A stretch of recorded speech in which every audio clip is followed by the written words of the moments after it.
This is a guide for SCP Secret Laboratory. One of the main concepts we'll go through this video is on how we fight as and against SCPs.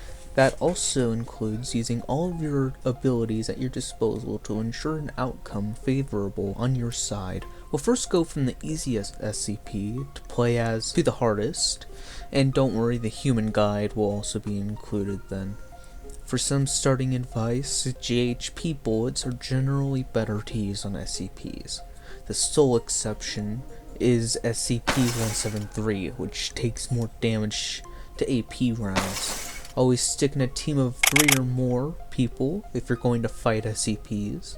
If you're going to run away from SCPs, I recommend you checking out Ghost's channel. He has an entire guide dedicated on how to effectively juke SCPs. His channel will be linked in the description down below. Before we start, let me explain some SCP items and SCPs in certain environments and rooms you can exploit and use for your advantage. As ironic as it is, here they are.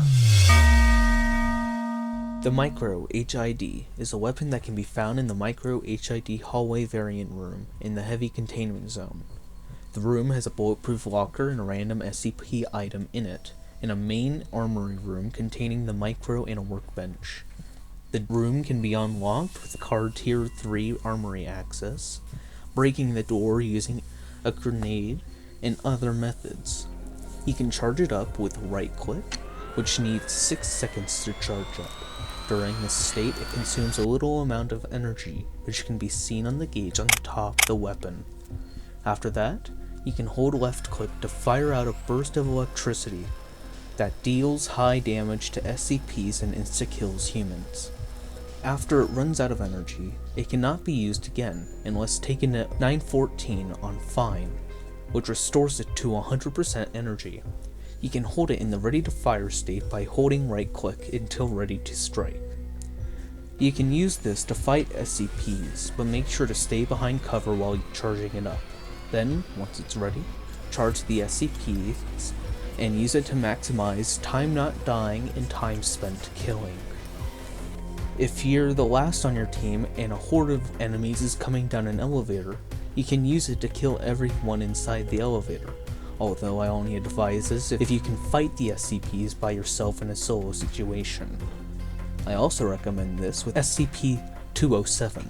Since you used the first strategy mentioned, you can use the extra speed and stamina to catch up SCPs running away from the sound. With that mentioned, merely holding it or charging it is enough to scare SCPs away, which is great for generator camping against 079, which will be mentioned later.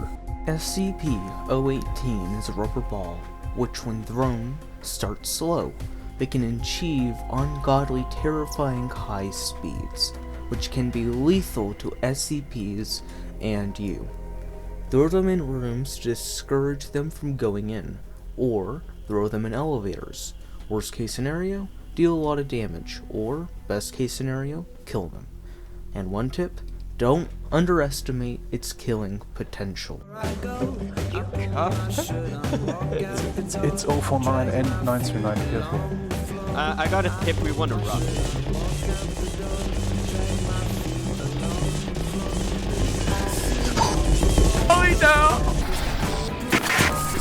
Crazy one. SCP-914 is a naturally recurring SCP contained within the light containment zone. It is neither playable nor can be moved or put into an inventory, but it is found inside room 914 in light containment zone.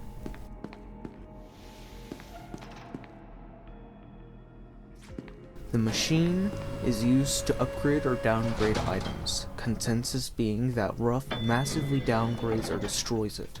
Coarse downgrades an item by 1 iteration, and 1-on-1 gives another item equal in exchange. Fine upgrades the item by 1 iteration, and very fine either upgrades an item massively, does absolutely nothing, or destroys it.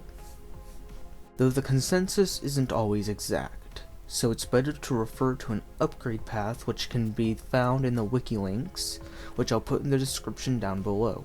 Note you should always use the SCP game wiki links if you're searching on the web and not the fandom links as much as possible.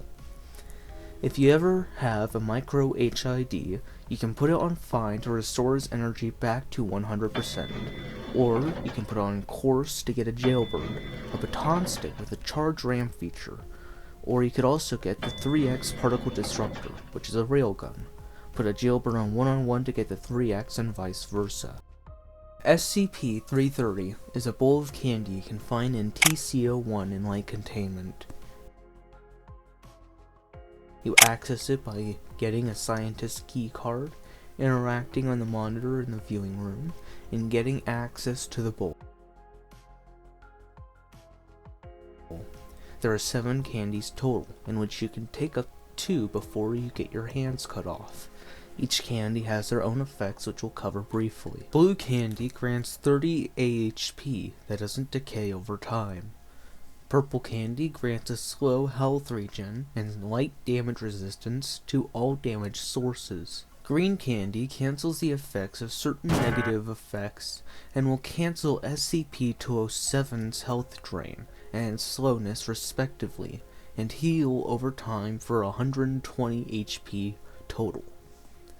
Yellow candy restores 25% of your stamina, gives you a slight movement speed buff, and stops your stamina bar from draining until the effect wears off. Red candy is burst healing with 9 HP per second lasting 5 seconds, healing 45 HP overall.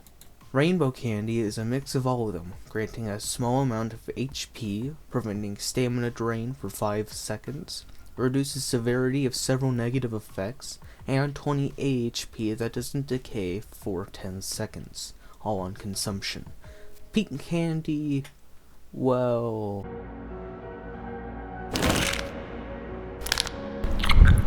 SCP-207 is a bottle of Coca-Cola which increases your movement speed and then grants you infinite stamina at the cost of health drain. 2 colas are needed to operate an SCP-939 and free to remove SCP-096 as long as he's not charging towards you. Putting to SCP-207 in 914 set to 1-to-1 will place it with SCP-207 or more commonly known as A207 or Anti-207. This will regenerate your health slowly, albeit at the cost of slowness. SCP-207 and Anti-207s can be stacked up to 4 times, stacking the speed boost and health drain, or slowness and health regeneration respectively, though it is more practical to only drink up to 3 times as the 4th bottle only grants a minimal buff. You can drink both of them at the same time, but it's not advisable. SCP-1853 is basically the portal fluid for Rick and Morty, which increases your dexterity and speeds up the rate you use items such as SCP-500, medkits, adrenaline, or reloading guns. Using it in conjunction with SCP-207 is not advisable, unless you want to be chugging down medkits every second.